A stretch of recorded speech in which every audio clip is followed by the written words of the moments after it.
Yes, Kenya. Tamu sana. About 3 days ago, Kalonzo Musyoka and the Oka team were in Kiambu County. And Kalonzo Musyoka challenged Raila Odinga to retire with Uhuru Kenyatta come next year. That was Kalonzo Musyoka about 3 days ago.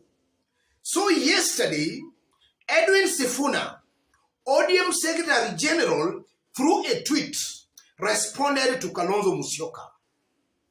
So in this video, ladies and gentlemen, I want us to have a look at the tweet by Edwin Sifuna, after which we are just going to see exactly what is happening here.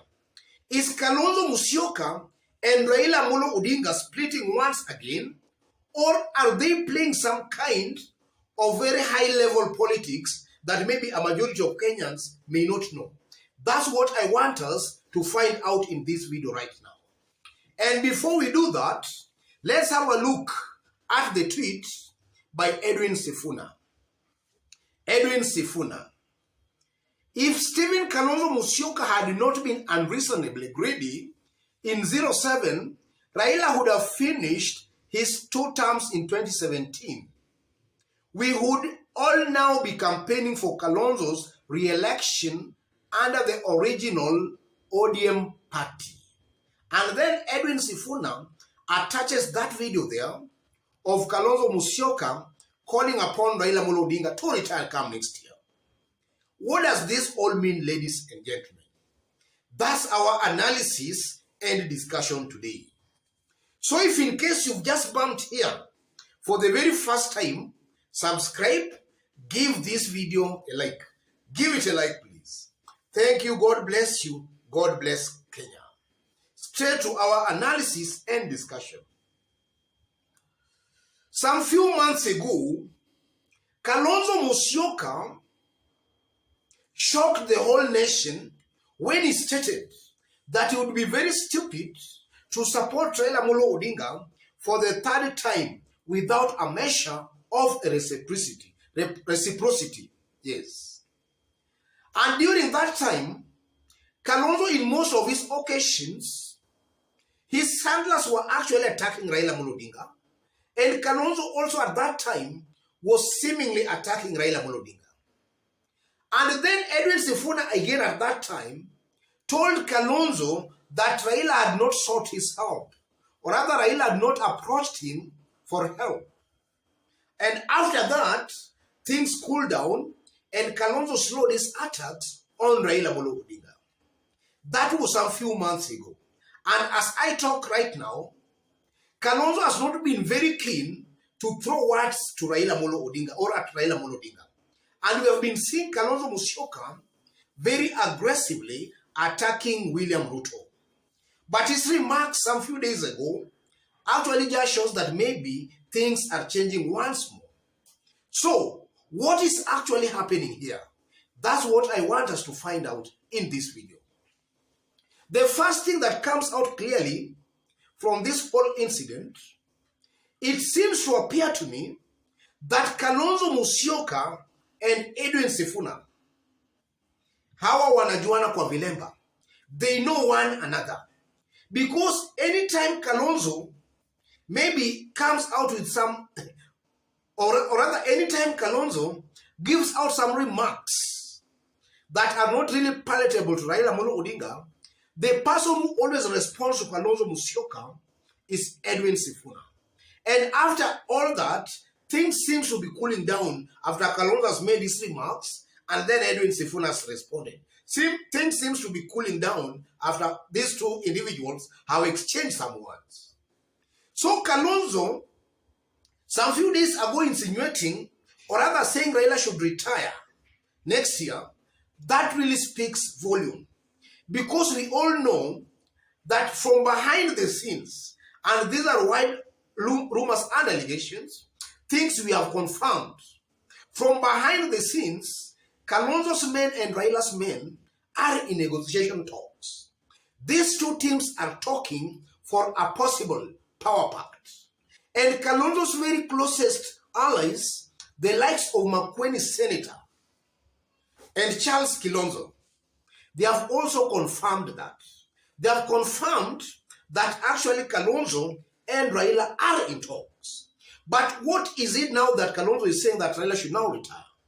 That's just an indication, ladies and gentlemen, that the talks are not conclusive. There are some things there are some things they have not reached or rather come into a consensus. So Kalonzo here is cleverly trying to up his stakes in order to be given a better or a good deal in the negotiations. That's exactly what is happening here. And that's exactly why Kalonzo spoke as he did. He wants a better deal in the negotiations.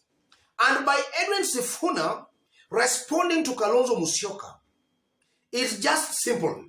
Edwin Sifuna is also cleverly trying to tell Kalonzo Musyoka that if you are not reasonable or if you don't want to give some realistic demands in the negotiations, then we can do away with you.